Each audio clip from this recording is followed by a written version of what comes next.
దశకంలో megastar mania మామూలుగా ఉండేది కాదు.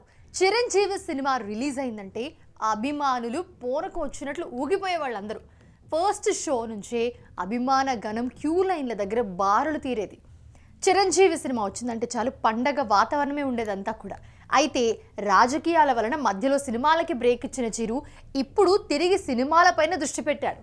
ఖైదీ నెంబర్ 150 చిత్రంతో రీ ఎంట్రీ ఇచ్చిన చిరంజీవి ఇప్పుడు నాన్ స్టాప్గా సినిమాలు చేస్తున్నారు. అయితే రీ ఎంట్రీలో చిరంజీవి రీమేక్స్ పై దృష్టి పెట్టాడు. ఖైదీ నెంబర్ 150 తమిళ సినిమా కత్తికి రీమేక్. అది బ్లాక్ బస్టర్గా నిలిచింది. కానీ సూసిఫర్ రీమేక్గా వచ్చిన గాడ్ ఫాదర్ ఆశించిన విజయం సాధించలేదు. అయితే రీ ఎంట్రీలో చిరంజీవి పలు రీమేక్లు చేశారు. అందులో కొన్ని తేడా కొట్టాయి. దీంతో రీమేక్ చిత్రాలపై మెగాస్టార్ సంచలన నిర్ణయం తీసుకున్నారని టాక్ వినిపిస్తోంది.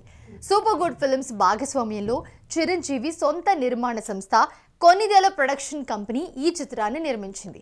మలయాళ వేదాళంకు రీమేక్గా వచ్చిన బోళా శంకర్ మెగాస్టార్ని చాలా డిసప్పాయింట్ చేసింది. ఈ మూవీతో మెహర్ మళ్ళీ గాడిలో పడతారని అనుకున్నారు అందరూ. ఆయన హిట్ అందుకోకపోగా చిరంజీవికి పెద్ద డిజాస్టర్ అందించాడు.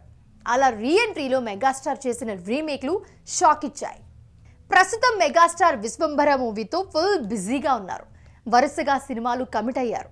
విశ్వంభర తర్వాత సంక్రాంతికి అనిల్ రావిపూడి చిరంజీవి సినిమా రాబోతుంది. మన శంకర వరప్రసాద్ అనే టైటిల్ కూడా రీసెంట్గానే అనౌన్స్ చేశారు. దీని తర్వాత బాబీ డైరెక్షన్లో మెగా 158 ప్రారంభం కాబోతుంది. బాబీతో సినిమా కంప్లీట్ అయ్యాక Dasara fame Srikanth Odela cinema start అవుతోంది.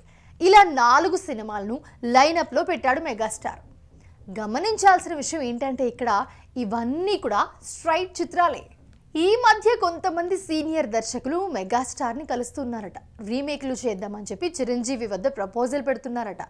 ఆ లిస్ట్లో వివి వినాయక్ కూడా ఉన్నారని సమాచారం. ఏదో హిందీ సినిమా రీమేక్ చేద్దామని చెప్పి మెగాస్టార్ని అడిగితే తర్వాత చేద్దామని సమాధానం ఇచ్చారట. ఇలాగే కొంతమంది ఎంపురన్, లూసిఫర్ 2 రీమేక్ చేద్దామని మరో దర్శకుడు కూడా మెగాస్టార్ని కలిశారట. అతనికి కూడా సున్నితంగా నో చెప్పి పంపించేశారట చిరంజీవి. సో రీమేక్స్ ఇచ్చిన షాక్స్ వల్ల మెగాస్టార్ వాటికి పూర్తిగా దూరం అయ్యాడన్న వార్తలు ఫిల్మ్ సర్కిల్స్లో తిరుగుతున్నాయి.